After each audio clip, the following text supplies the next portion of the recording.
ఎన్నికలు రాబోతూ ఉన్నాయి. పెద్ద ఎత్తున కూడా 3 పార్టీలు ఇటు ప్రాంతీయ పార్టీ, ఇటు జాతీయ పార్టీలు కూడా పెద్ద ఎత్తున ప్రచారం జోరుగా సాగుతుంది. ఏ పార్టీ వైపున పోతున్నారు జూబ్లీహిల్స్ ప్రజలు? కాంగ్రెస్ పార్టీ. ఎందుకు కాంగ్రెస్ పార్టీకి ఎందుకు?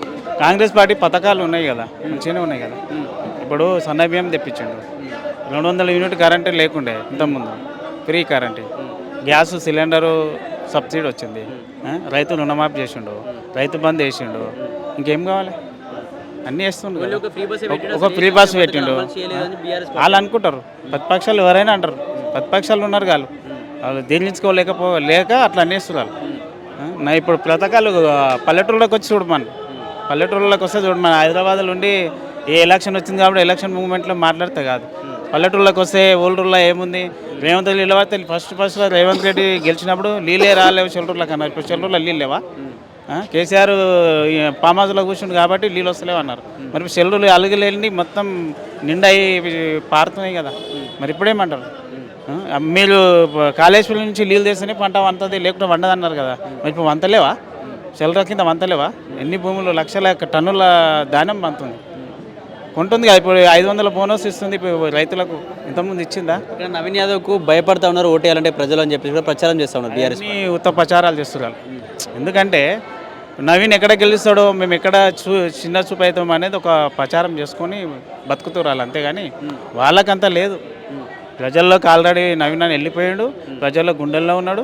ఖచ్చితంగా 30,000 మెజార్టీతో గెలుస్తాడు. ఇక్కడ సానుభూతి పనిచేయదంటావా? మాకంటే సునీత అలా భర్త చనిపోయింది కాబట్టి సానుభూతి ఓట్లు పడే ఛాన్స్ లేదంటావా? 3 ఏళ్ళ సంధి లేని సానుభూతి ఇప్పుడు ఎక్కడికి వెళ్ళి వచ్చింది? 3 సార్లు ఎమ్మెల్యే అయింది కదా, 3 సార్లు సానుభూతితో వేసారు కదా. నీకు నిలబెట్టుకోలేవు కదా.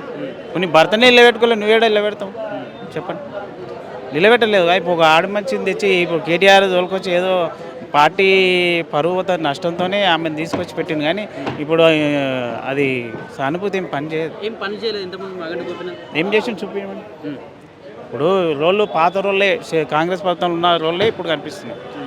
రోళ్ళు అని ఖరాబ్ అయినా కనిపిస్తుంది కదా. కాళ్ళు కూడా పరిస్థితి గల్లీలా అట్లుంది పరిస్థితి. వాళ్ళు చెప్తారు, వాళ్ళు బీఆర్ఎస్ వాళ్ళు మేమే చేసామని చెప్తారు.